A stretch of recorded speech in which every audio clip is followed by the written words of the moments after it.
Hey there, Johnny. Looks like the old man's really busting your hump today.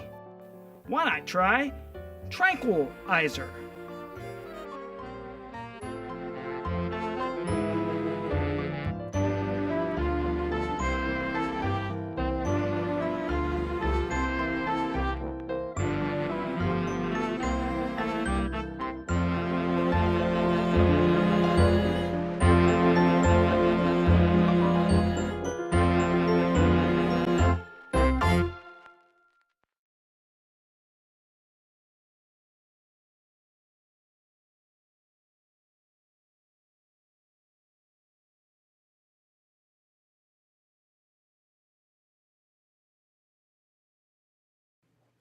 Have you ever been on the end of a severe tongue lashing?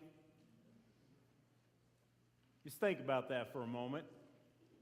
Some of you shouldn't have to think very long. Now, I'm not talking about the kind of a tongue lashing that comes as a result of some bonehead thing that you did. You know, like hypothetically speaking, let's say you had a 1969 GTO and you and all your buddies crammed in the car were driving around the streets in the small town you lived at throwing firecrackers out the window.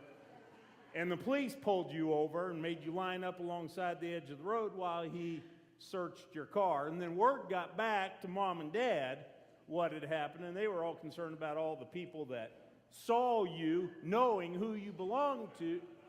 That's hypothetical. So, yeah.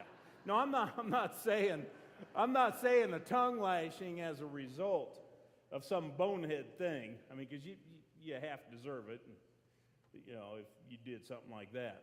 No, I'm talking about an over-the-top, out-of-the-blue, verbal whipping that leaves your head spinning. And part of the reason your head is spinning is because it seems so unwarranted what just happened. Have you ever experienced something like that before?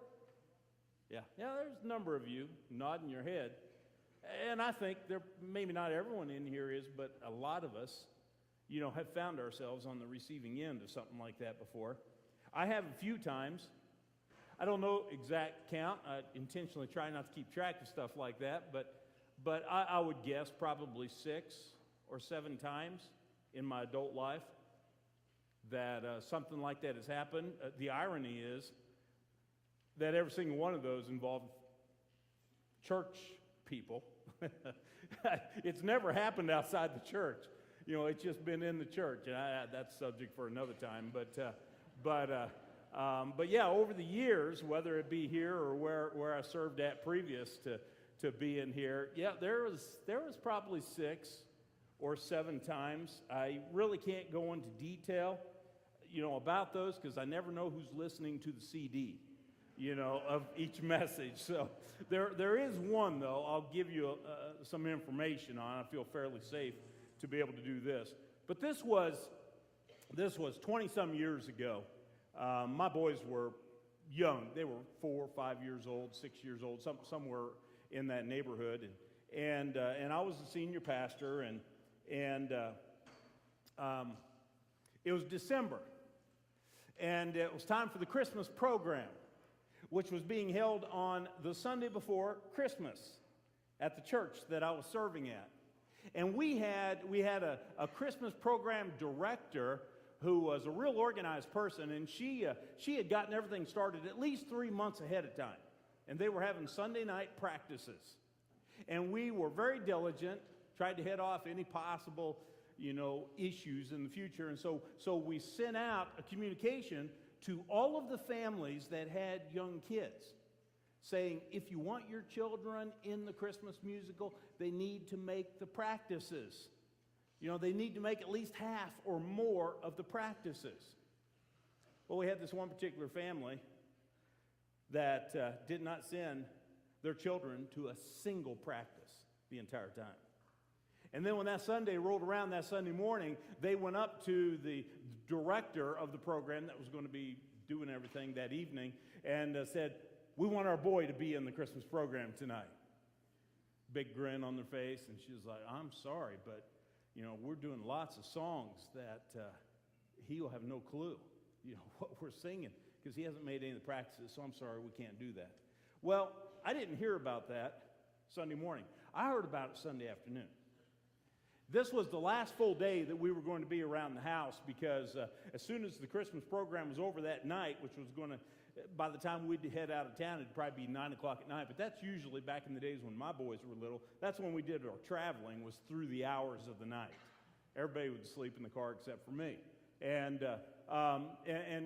so that was the plan at the end of the day. So this was our family Christmas that afternoon. We had the Christmas tree, we had presents and all this, and the boys, and we all got down on the floor and scattered out the presents that we were getting ready to open. And about that time, the phone rings. Back in those days, we didn't have caller ID. And back in those days when the phone rang, you always answered the phone. I mean, there wasn't any of this let it ring business. Some things have changed, but that back in those days, you had to answer the phone. So I answered the phone, and it was the mom of this little boy, and she explained what had happened, the encounter this morning, and how that had bothered her, and then she was asking the same question of me, and I was like, no, I mean, this is the whole reason we sent out the communication, and it's not going to be able to happen, and I tried to be as polite as I could. Well, the conversation was 45 minutes long, and I talked about 90 seconds total. And she bent my ear to the point where it was bleeding. I mean, she just, chewed me up one side and down the other and just called the church all kinds of names. And it was just as unpleasant can get without a person just verbally cussing you in your ear. I mean, she wasn't cussing, but she was doing pretty much everything else. And Colette could tell. She took the boys in the other room. She knew, of course, that was when you were tied to the phone with this thing called a cord. And so she took the kids into the other room and eventually got off the phone. They came back, and she goes, you want to do this now? And I'm like, yeah, let's do this now. I need to get my mind on something else. So we all sat down, and the boys started opening their presents, and it wasn't like 2 minutes, and the phone rings again. And I pick it up. This time it's Grandma. Grandma knows lots of four-letter words. Grandma comes to church too, and she knows lots of four-letter words. And she's using them. And man, she's just calling us hypocrites, and she's saying, you're called a Christian church. Man, what a lie. The church is a lie. Everything it stands for. And just kept going on and on and on. Again, I talked for about 90 seconds. And the conversation almost went exactly the same length, right at 45 minutes. And I don't cry very often. And I really don't know if I cried on that occasion. But I remember the emotions of that day. I remember I felt like crying. And by the time I got done, I don't even know how, I was so numb by the end of that conversation, one-way conversation, that when I hung up the phone, I don't even know how it ended. And then Colette's like, and she could tell, even though she wasn't hearing anything that was being said, she could tell it wasn't good. And, and I just said, I just don't know. I don't know if I can do this. And right then the phone rang again. And I got up. I said, you got to get this. And I just went back to the bedroom. Now, that phone call had nothing to do with the other ones. This was a lady in the church that was calling just to tell me, so she had to leave a message with Colette, to tell me she really appreciated my sermon that morning. So it was the one call I probably really needed to hear at that moment. But I want to tell you what, I felt so beat up. And the reason my head was spinning, because it was all so unwarranted. We had gone the extra mile in communicating, how this was going to work, how it needed to work for some rather obvious reasons. And I just couldn't wait till like 9 o'clock at night when I'd be getting in the car and heading out of state, because I just needed to get away from there, just because it had been so unpleasant, to experience that. Now, like I said, my head was spinning. I was feeling all kinds of things. I mean, I had some anger that was stirred up in me that just, I never lashed out, I never lashed back or anything like that. But, the things we were talking about last week with anger and, all this kind of stuff, man, it was all there. It was all there, and it was ugly. But I say all that to say this. Anymore when that happens, and honestly, it really doesn't happen very often. Like I said, maybe 6 or 7 times in my whole adult life. So it hasn't happened very often. But when it happens, I can say that I'm able to deal with it better than what I did then. I don't really have regrets on how I dealt with it then because I didn't do anything bad because I got out of town, and that was probably the best thing that needed to happen. But I deal with it better now, and primarily because I've grown a little more in my understanding of human nature. That really, I think, is the key in how I'm able to deal with stuff like that better now. And what I'm referring to has everything to do with what we're going to talk about today. Has everything to do with today's subject. As you see on the screen, and you saw it on your bulletin as well, we are in the middle of a message series entitled Dealing with Difficult People. This is the center message, the third of 5 messages. And the thing that I want you to understand right from the get-go in today's message is this. One more. Is you need to remember the goal. You need to remember the goal in regards to dealing with difficult people. And the theme verse that we are using all through this series is Romans chapter 12, verse 18, where it says, if possible, so far as it depends on you, be at peace with all men. It's a good verse. And that's why it was picked to represent the entire series. One of the things that we had mentioned 2 Sundays ago when we first started the series regarding this verse, we had mentioned that this passage does not promise that it's always possible to be at peace with others. That is not a promise you're seeing in this verse. So don't walk away and say, well, God promises it's possible to be at peace with everyone. No, he doesn't. What he does say, though, is if it's possible, as far as it depends on you, you do your best to be at peace with everyone. And that is an important part of the message that is embedded throughout this entire series, and that is clearly being implied here, is that it is for you and me to take the initiative to be at peace with others. It didn't matter if you're the instigator or not. You and I, we've got the responsibility of taking the initiative in pursuing peace. Here's a quick review of where we've been in case you haven't been here. In week 1, we talked about how important it is to spend some time in front of the mirror.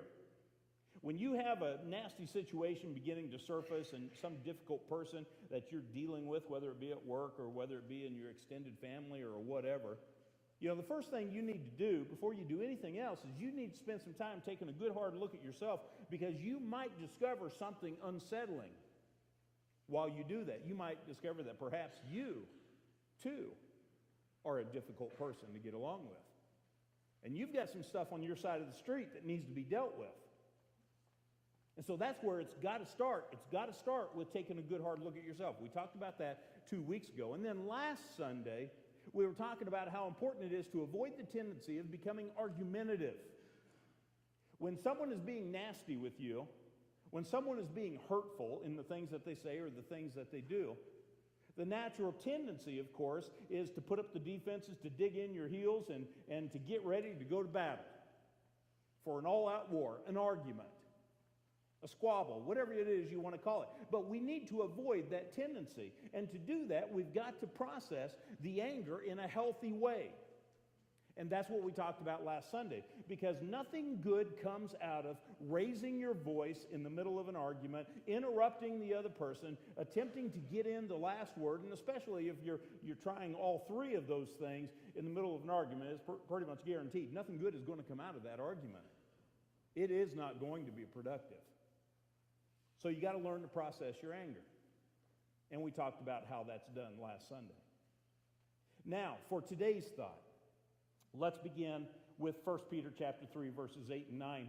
And by the way, we're only using 2 passages of Scripture today. I decided to just keep this simpler and let's just focus on 2 places.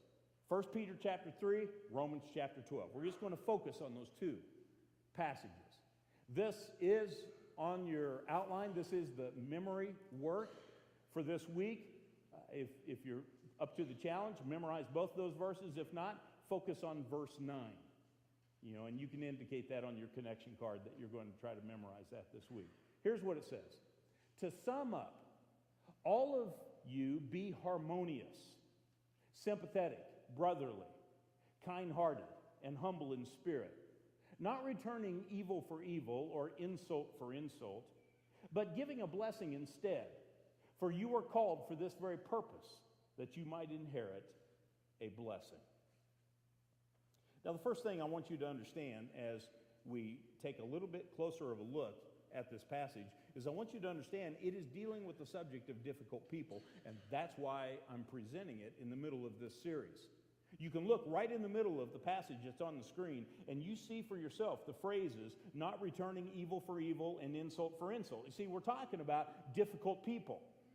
We're talking about people that, low blows and cheap shots and stuff like that is part of what they do.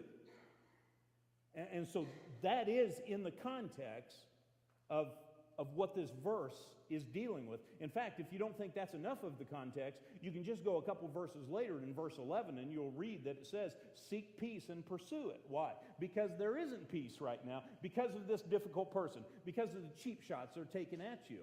So it's on your part to take the initiative, seek peace and pursue it. That's what verse 11 goes on to explain. Okay, so now that you understand this passage is talking about difficult people, now we're ready to start breaking it down. And the key thing I want you to see is one word that I really want you to understand. It says, to sum up, all of you, be harmonious, sympathetic, brotherly, kind-hearted, and humble in spirit. What is that word? It's this. What does sympathetic mean? Some of you think you already know the answer to that question. But that is the question, and it's worth our time to take a look at. What does sympathetic, as it is found in this verse, 1 Peter 3, verse 8, what does sympathetic mean? Sympathes. Sympathes. That's the actual Greek word. It's a transliteration into English. Sympathetic, sympathize, sympathes. See how they just took a Greek word and they actually invented an English word out of it. So this is where the word sympathy comes from, is from this language. Now, we typically think of the word basically meaning to feel sorry for someone. When we think about having sympathy for someone or sympathizing for what someone is going through, we think of it as meaning that you are to feel sorry for them. But the word goes way beyond that. Way beyond that. The word actually comes from a root word that means to have a fellow feeling. I know that sounds weird, but just latch on to that for a second. To have a fellow feeling. That's what the root word means. So the literal understanding of this word is it means to suffer with. Or to say it another way, to experience pain jointly with the other person. To experience pain jointly. So what this passage is telling us, along with being kind-hearted and humble and pursuing peace and all of that, what this passage is telling us is that we are to enter into their suffering. We are to make an attempt to experience their pain. This passage goes way beyond just saying that you should not stoop to their level and fight evil with evil or insult with insult. Don't stoop to that level. Yeah, it's saying that, but it goes beyond that. It goes beyond just saying don't play their game. We are actually to be pursuing a connection with them that will give us insight into what it is that they're going through. You see, our natural tendency, when someone insults us, when someone hurts us, our natural tendency is to formulate a retaliatory response.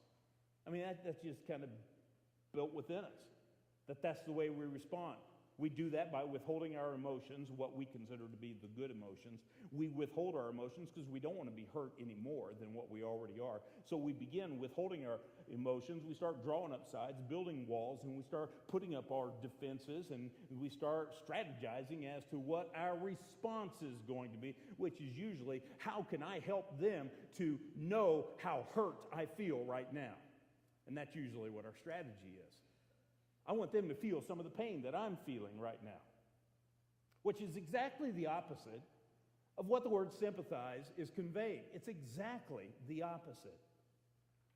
And so in so doing, by creating that kind of a retaliatory response, We cut ourselves off from identifying with their pain, or for that matter, even caring about whatever pain they might be experiencing. That doesn't even register. That's not even on the radar. Because we're so focused on how we're hurt. We're so focused on how we have been bothered. How that was a cheap blow to us. And they are now, for all intents and purposes, our adversary. At least for the time being. They are our adversary. Little do we realize, by reacting this way and failing to sympathize, we're starting to exhibit the very characteristics that describe a difficult person. We're becoming a difficult person. Well, they drove me to it. Well, it didn't matter how you got there. You're becoming a difficult person. See? Which directly flies in the face of what that passage in 1 Peter chapter 3 is all about.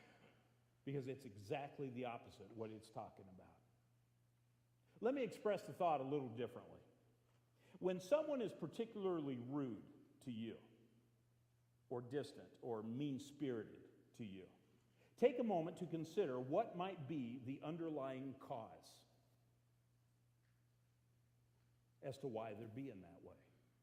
I mean, that's the basic thought. That, at its very core, is what being sympathetic is all about. You're not all focused on what you're feeling. The focus is on why is that person being the way that they are. Henry Wadsworth Longfellow, I don't sit around reading his poetry, but he was a poet from the 19th century, and I ran across this statement as I was researching some of this week, and I just thought, man, he just hit it out of the park. I mean, he nailed it with this comment. He said, "Every man has his secret sorrows, which the world knows not." That's why they're secret. Every man has his secret sorrows, which the world knows not. And oftentimes, we call a man cold when he is only sad. There's something deep there. Something very insightful there. That far too often we don't take the time to realize. There's a Russian proverb, at least that's what I'm told, that the roots for this statement come from Russia, and I included this on your outline. It goes like this: never judge a man by what he says. Try and find out why he said it. That is spot on to what this message is all about today. Don't judge a man by what he says. Try and find out why he said it. In my experience, I have found that usually people with sharp tongues, usually people that speak in a hateful way, an ungrateful way, they speak with hurtful speech, I have found that usually people like that have some behind-the-scenes pain that is boiling over into what they're saying or into what they're doing. Most of the time. In fact, I offhand can't recall an exception to that. The fact that they're hurting doesn't excuse their behavior, but it does explain their behavior. And see, that's what you're trying to do, is you're trying to understand them. You're not trying to find an excuse for their behavior, because there is no excuse for that kind of behavior. But it does help explain why they are the way they are, why they're being the way that they're being. And so, by explaining that, it helps you in your understanding. This is where some of you have heard me use this little phrase. Seems like every 3 years or so, there will be a message where this phrase will come up. And we do need to be reminded of this in our interpersonal relationships with people. It's simply said this way: hurt people hurt people. And it sounds like some kind of a cutesy little thing. There's nothing cute about it. It's just a nugget of truth. Hurt people hurt people. Back when I was growing up, we had the world's greatest dog. And still, by any standard of measurement, Star still serves as the world's greatest dog that ever was. And I'm not sure how long we had Star in our family, maybe 8, 10 years. It might have been longer than that. Yeah, that's me on the picnic table. I'm all of 2.5 years old at the time, but there's Star. And that's the way Star was. Star was always around us kids. And there were 5 of us, and Star let us get by with just pretty much anything we wanted to do with Star. And one of our favorite things was monkey pile, and Star being at the bottom of the pile. And Star just never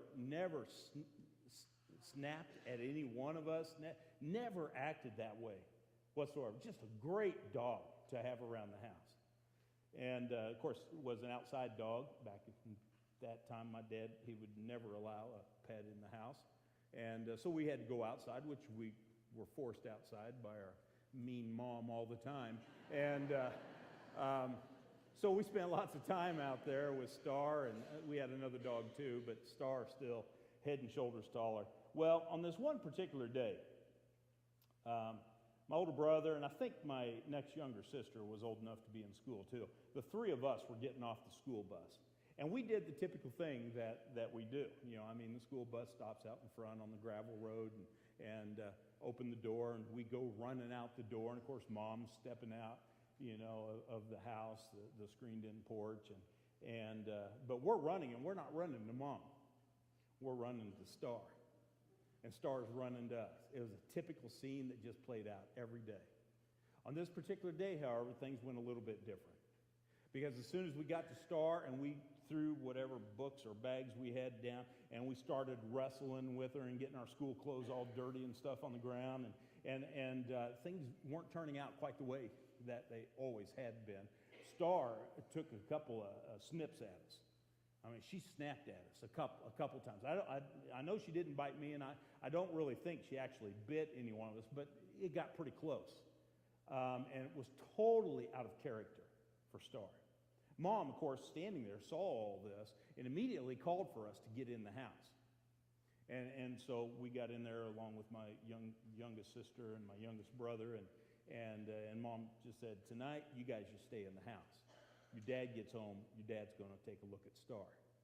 And so when Dad got home an hour or so later, he sat down out on the stoop, and he got Star, and he kind of put his arm, and kind of got Star in a headlock, and then with his hands, he was opening Star's mouth and taking a look because he had spotted some blood on Star's mouth.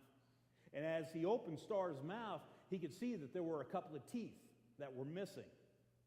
The thing I forgot to tell you is that Star had this nasty habit of chasing cars.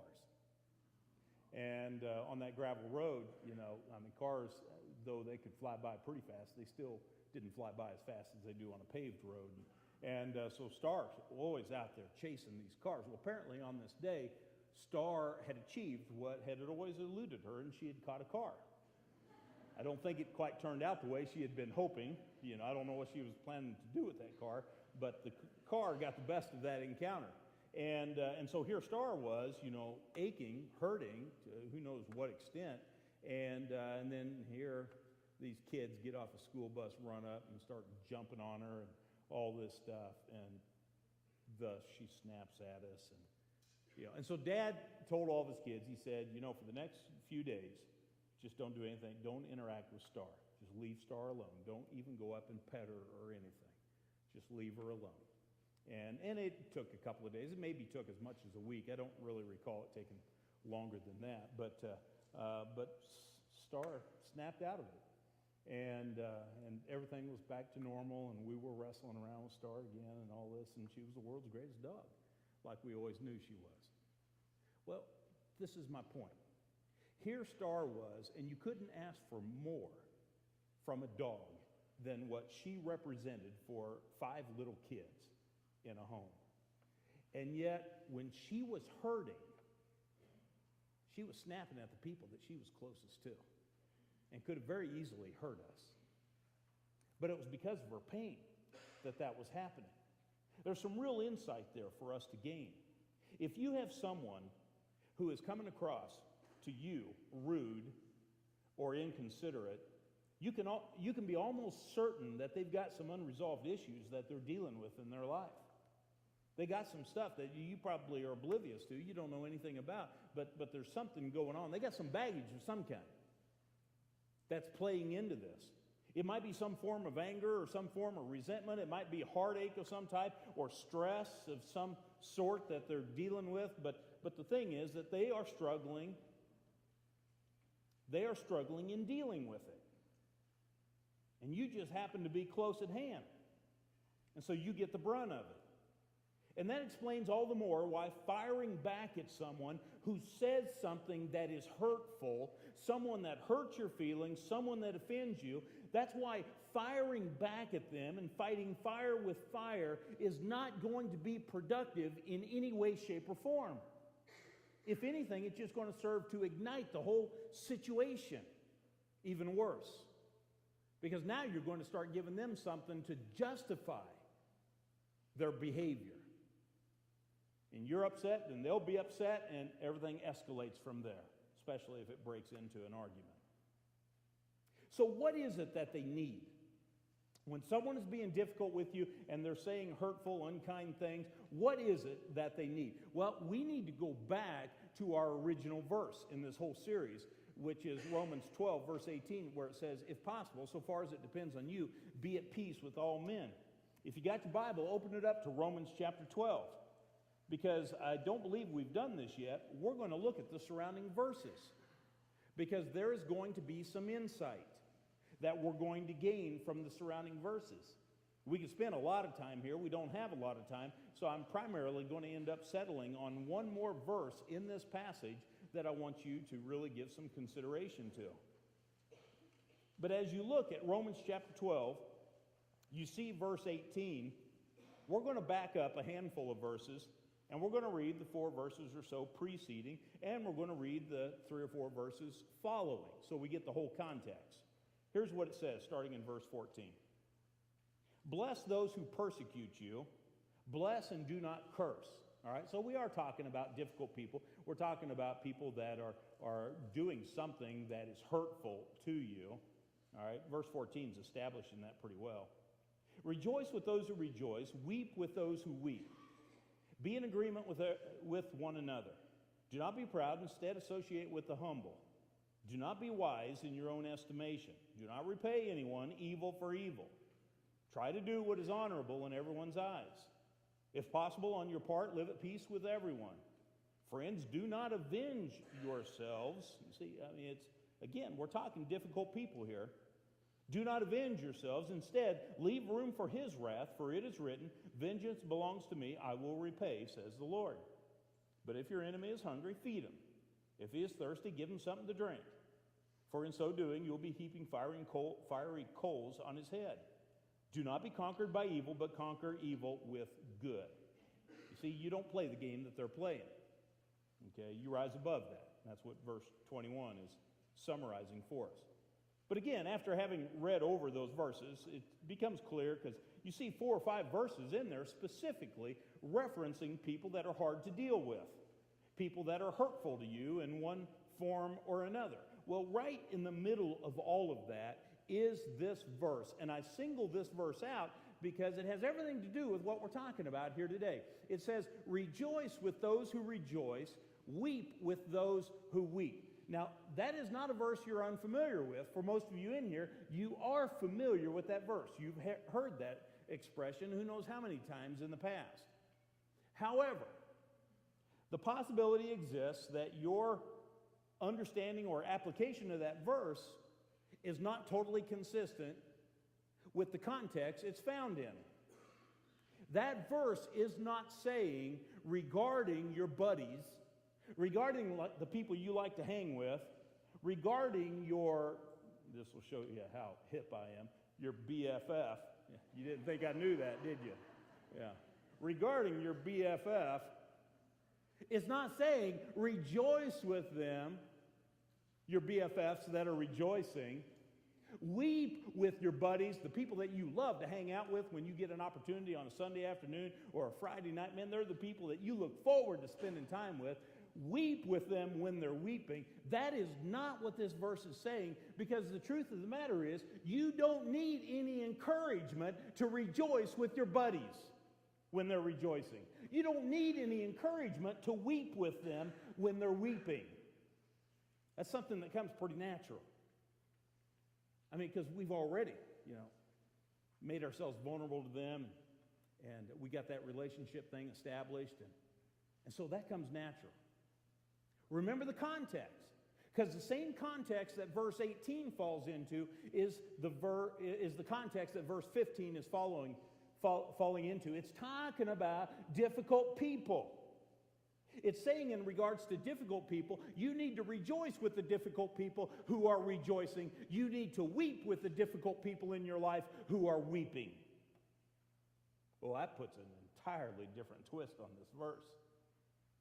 I mean, seriously, that makes us look at this in a totally different way than we did before. But that's the very thing that we're talking about. And that was the very thing that Peter was getting at in 1 Peter chapter 3, verse 8, where he's talking about how we need to be sympathetic with people.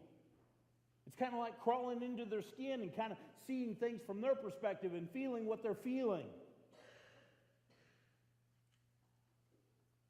And what this means is that you need to get to know these people. And you need to get to know what's happening in their life.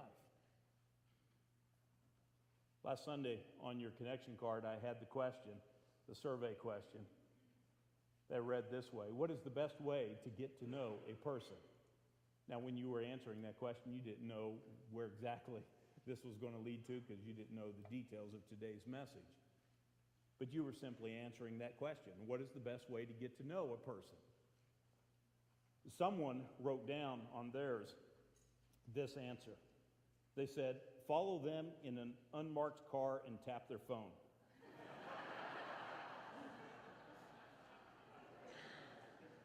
Sounds a little bit like stalking, but you know, to each his own, right? Yeah. Someone else wrote down, do a background check on them. I would imagine that was a police officer that gave that response. Now, this one, I just don't know what to think on this one. I don't know who wrote this. I didn't see the actual, I just saw the report from the connection card. So I didn't see who actually wrote this, and that's probably best.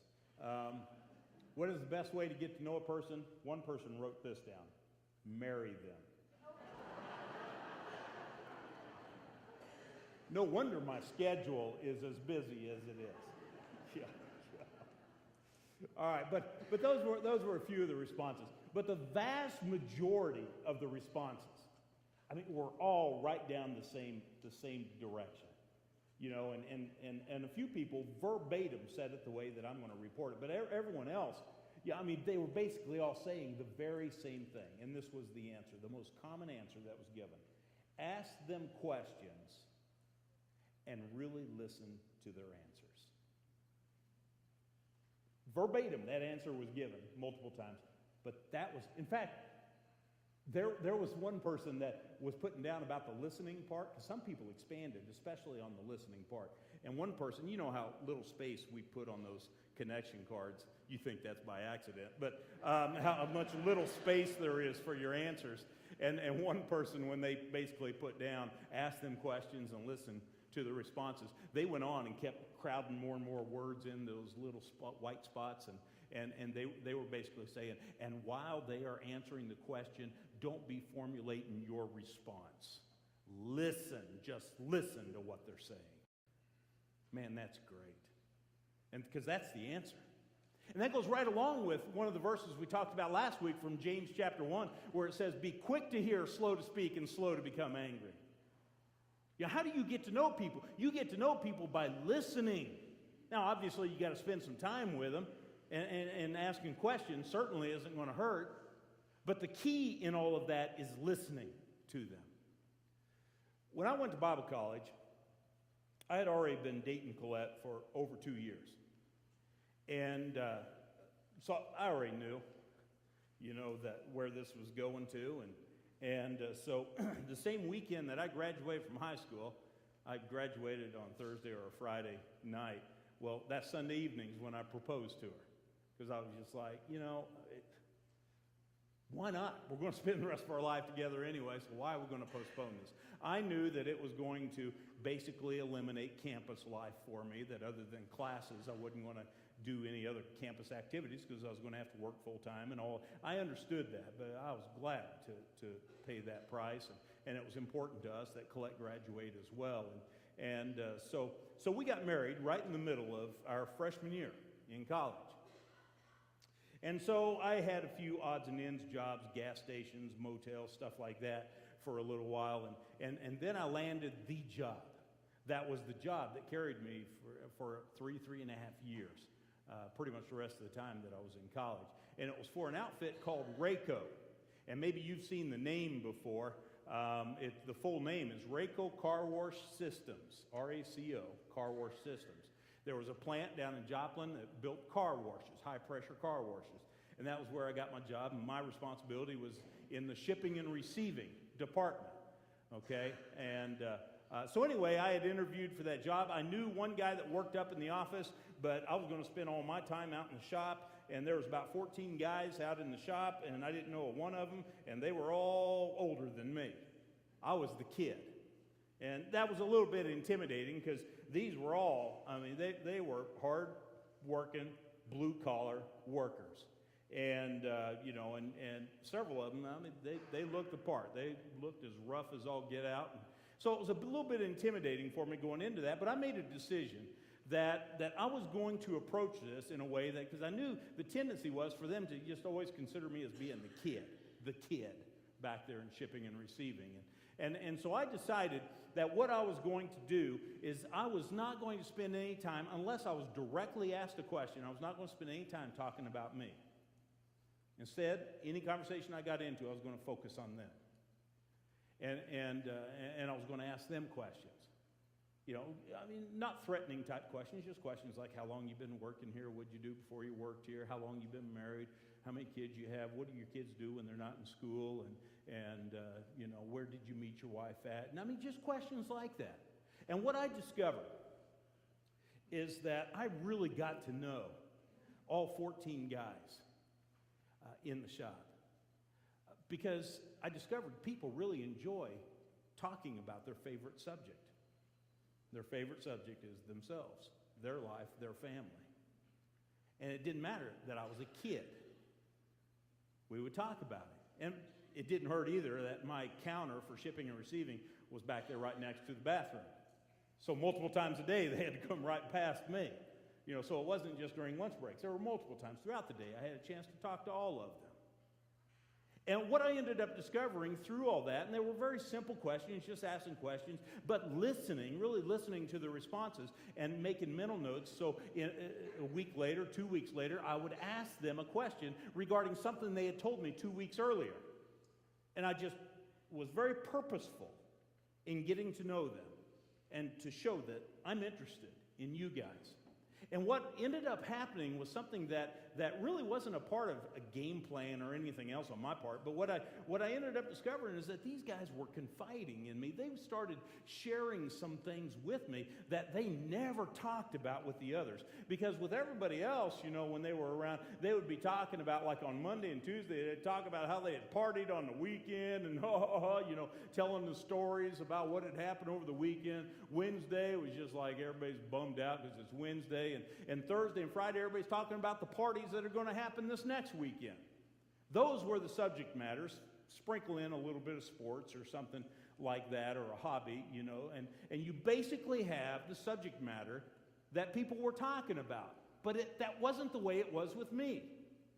Because now I started having people talking to me about things. Like I had a guy, 35 years old, his name was Ray. And Ray wasn't a major party type guy, but Ray never talked about personal things with anybody.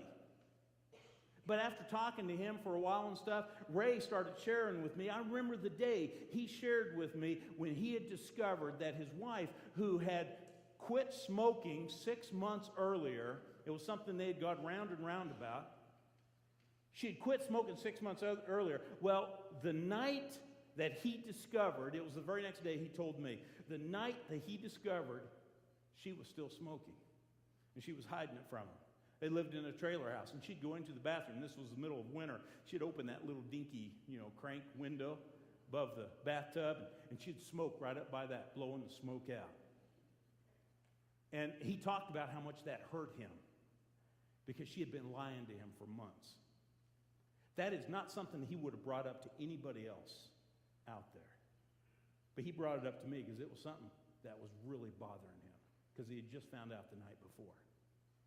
And here I am, 20 years old or so, hearing this grown man with a family and everything. And there were others. There were a couple of guys that, I never really cracked their shells. I mean, they never really told much, and that was fine. But the one difficult person in the middle of all this was the shop foreman. He was a guy that everybody just wanted to walk the other direction when you saw him coming. And he was shop foreman because he had seniority over everybody. He had been there the longest. But he was just a hard guy to spend time around. But discovered he was the same way. He looked forward to coming back and talking to me about certain things happening in his life and recent problem he had had with one of his kids and stuff like this. And you see, what ended up happening is it started giving me all kinds of insight. And so then when I would see certain dynamics happening, or I'd see someone that come in and they were in a real funky mood, and they would just land blast whoever got close to them, I knew their story. And I knew what was going on. And it started giving me all kinds of insight. And this is the point that I want to make with you. Almost everyone we encounter is struggling in some way. I'm not going to go as far as to say everyone you encounter. I'm not going to say that because I can't say that. I don't know that to be true. But I will say that almost everyone you encounter is struggling in some way. They might be struggling with poor health. They might be struggling with a failed marriage. They might be struggling with depression or loneliness or job stress or maybe it's just their self-esteem has taken such a beating over the years that they just absolutely hate themselves. And that's their daily struggle. Taking the time to inquire about another person's family, another person's job, another person's health communicates to them that you care about them. It sends a message that they need to hear. I'm going to let you in on a little secret, okay? I have discovered, not just from that time working at Rayco, but it's certainly been verified with 30-some years of ministry. I have discovered that the majority of times that I find myself with someone who's going through a struggle, they're not so much looking for answers as they're looking for someone who cares. That's what they're looking for. I mean, even earlier this week, I was talking with someone, certainly doesn't represent a difficult person, but I was talking with someone, and by the end of the time we'd spent together, I was apologizing because I didn't feel like I had any answers. And the response that quickly came back to me, I came here knowing you didn't have the answers. I just wanted to meet and I just wanted to talk with you. Now, if you do have an answer, most times they won't turn that away. But that's not the primary thing they're looking for. It reminds me of a phrase that I remember reading way back during my college days, and I'm certain it didn't originate back in that time. It's been around for a long time, and I don't know who originated it, but it goes like this. People don't care how much you know until they know how much you care.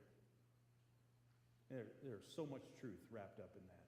People don't care how much you know until they know how much you truly care. If you are serious about improving your relationships with others, and that includes difficult people in your life, if you are serious about improving your relationship with others, you cannot skip over what we're talking about here today. Because you won't see much improvement if you skip over this. Our ushers are going to be getting up and preparing for communion.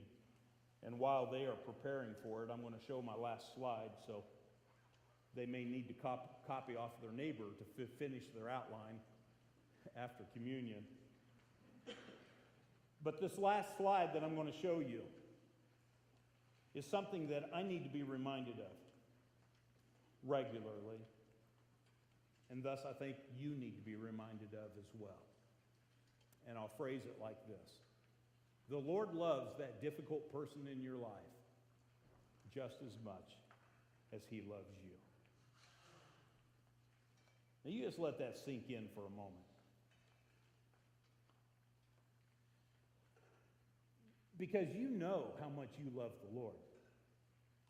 I mean, the reason you do what you do, the reason you're here, The reason you're pursuing a deeper walk with him is because of your love for him. And how can you not but love the Lord in view of his grace and his mercy and all that he's done for you?